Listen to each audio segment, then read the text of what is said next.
Olá! Hoje a gente vai mergulhar num dos conceitos mais conhecidos do cristianismo, o chamado Caminho Romano. E não é uma estrada de verdade lá na Itália. Na verdade, é como um mapa, sabe?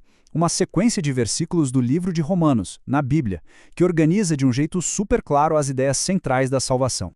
Então, a nossa jornada vai seguir basicamente estas 5 paradas que juntas contam uma história completa. A gente vai começar entendendo qual é o problema universal, depois vai descobrir a solução que é apresentada, como a fé entra nessa história e, por fim, qual é o resultado prometido de paz e segurança. Vamos lá!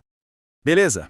Para começar, vamos definir o que é exatamente esse mapa e que tipo de pergunta fundamental ele se propõe a responder.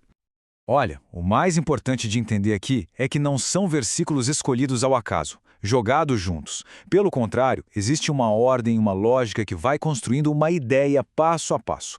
É uma verdadeira jornada teológica, com começo, meio e fim. E o que torna essa análise tão interessante é que ela foi toda estruturada para responder a essas questões que são, no fundo, muito humanas, muito pessoais. Perguntas que talvez muita gente já tenha se feito em algum momento.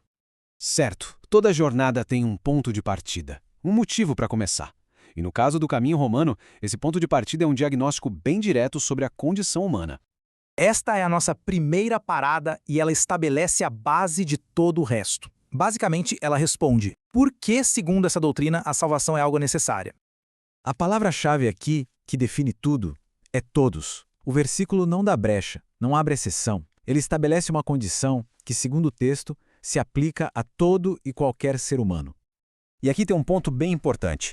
Pecado, nesse contexto, não é visto só como uma lista de erros que alguém comete. É mais profundo, é um estado de separação. A ideia de carecer da glória de Deus é como se fosse uma desconexão da fonte da vida, um vazio fundamental. Ok, se essa é a condição universal, o próximo passo lógico no nosso caminho é entender qual é a consequência inevitável disso. O uso da palavra salário aqui é muito forte. Salário é algo que a gente ganha, que a gente merece por um trabalho. A lógica do texto é que a morte não é um acidente, mas o pagamento natural, a consequência direta daquele estado de pecado. E a palavra morte aqui tem um significado triplo. Não se trata apenas da morte física. Envolve também uma morte espiritual, que é essa separação de Deus aqui e agora, e uma morte eterna, que seria a separação final e definitiva. E é nesse ponto que a narrativa tem uma virada espetacular. Depois de apresentar o problema de forma tão clara, o caminho nos leva diretamente para a solução divina. Esse contraste aqui é simplesmente o coração da mensagem inteira. De um lado, o salário do pecado, algo merecido, a morte. Do outro, o dom gratuito de Deus, um presente, a vida eterna. A palavrinha que conecta tudo isso, o mas, é o grande ponto de virada de toda essa história. Então a ideia central é essa. A solução é um presente. É algo que não se pode conquistar por mérito próprio, mas que é oferecido de graça por meio de Jesus Cristo. Tudo bem, mas e a prova? Como essa solução foi demonstrada? O próximo passo foca exatamente nisso, num amor que saiu do campo das ideias e se tornou uma ação concreta. Presta atenção nessa condição, sendo nós ainda pecadores. O texto faz questão de frisar que essa demonstração de amor não foi direcionada aos justos, aos que mereciam. Foi um ato proativo, feito enquanto a humanidade ainda estava naquele estado de separação. Bom, até aqui a gente viu o que Deus fez. Agora, o foco muda para a resposta humana. Como uma pessoa, na prática, pode entrar nesse caminho? O texto apresenta 2 passos que são inseparáveis. Um completa o outro. Primeiro, uma convicção que é interna, crer em seu coração.